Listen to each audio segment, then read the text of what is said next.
On 13 October 2019, Poland will hold a parliamentary election. The 460 members of Poland's Sejm, the lower house, are elected from multi-member constituencies using proportional representation, where the votes are translated to seats in parliament as closely as possible. There is a threshold for entry into the Sejm, however, which is 5% for political parties and 8% for coalitions. This threshold is waived for national minority parties. More on that later. Due to this higher threshold, many coalitions choose to only stand as a party to avoid the 8% threshold. The Polish Senate is elected by single-member seats. There are 100 seats in the Senate. The ruling coalition is currently the United Right, an alliance between 5 right-wing parties, the most prominent of which is the Law and Justice Party, or PiS, which holds 90% of the coalition's seats in the Sejm. Law and Justice is a right-wing political party, often described as nationalist, while they reject such a label.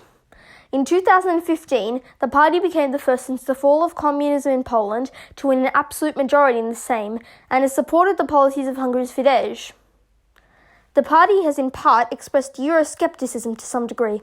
While the leader of Law and Justice is Jarosław Kaczyński, the official United Right candidate for Prime Minister is Mateusz Morawiecki, the incumbent Prime Minister. Opposing the United Right are a few other parties, the largest of which is the Civic Coalition, a liberal democratic, pro-European political coalition. It is the only coalition to be registered as such, and the threshold for them will be 8% due to that. The main party in the Civic Coalition is the Civic Platform, founded by now President of the European Council Donald Tusk. After Tusk departed, the Civic Platform lost 69 seats, falling to second place behind Law and Justice. The Civic Platform is led by Grzegorz Schetyna. The other parliamentary party in the Civic Coalition is Modern, a liberal party founded by Ryszard Petru, an economist and banker. The Polish coalition will also be contesting the election. The Polish coalition is generally pro-European, centrist, and with a Christian democratic slant. The Polish coalition is dominated by the Polish People's Party, which is an agrarian Christian political party. The socially liberal Union of European Democrats and the populist centre-right Kukiz 15 parties are also involved in the coalition. The Polish coalition is led by Władysław Kosiniak-Kamysz. The left is a left-wing social democratic coalition of 3 parties: the Democratic Left Alliance, Spring, and Left Together. Neither of these parties are parliamentary, but the Democratic Left Alliance contested the last election as part of the United Left coalition, which received 7.6% of the vote, just short of the 8% coalition threshold. This time around, the left only needs 5% of the vote, as they've taken the strategy I've described earlier of running on a political party ticket. The total vote of the United Left and Left Together at the last election would be more than enough to cross the threshold, as they received a combined total of 11%. The left is led by Włodzimir Tiszczorski. The Confederation Freedom and Independence Coalition is a far-right and strongly Eurosceptic party, which contains 2 parliamentary parties, the Coalition for the Renewal of the Republic, or simply Corwin, and the National Movement. Corwin is a right-wing libertarian party, while the National Movement is a fundamentalist, nationalist, far-right political party.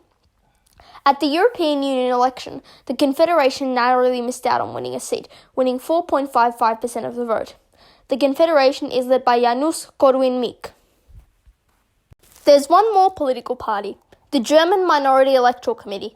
As it's a national minority, it doesn't have to pass the 5% threshold, and so it regularly receives a seat in the Opole constituency while receiving a small amount of the national vote.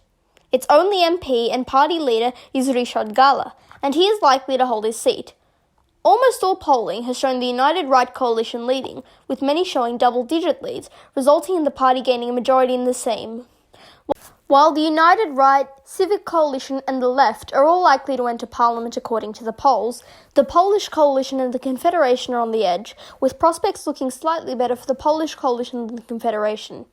If the Confederation does not qualify and the United Right doesn't win a majority, the outcome will most likely be a Civic Coalition-led government, with the support of the Left and the Polish coalition. Most of these parties have worked together before. The Civic Platform, the Polish People's Party, and the Democratic Left Alliance, among others, worked together at the previous European Union election as a part of the European coalition. But this all relies on the United Right not winning a majority, which is certainly not guaranteed. Indeed, if you believe the polls, United Right winning a majority of seats is the most likely scenario. This election will decide the direction of Poland's future. Whether the incumbent law and justice-led government is vindicated via another mandate from the Polish people, or whether the opposition parties will manage to form an alternative government. This has been Election Watch. Thanks for listening.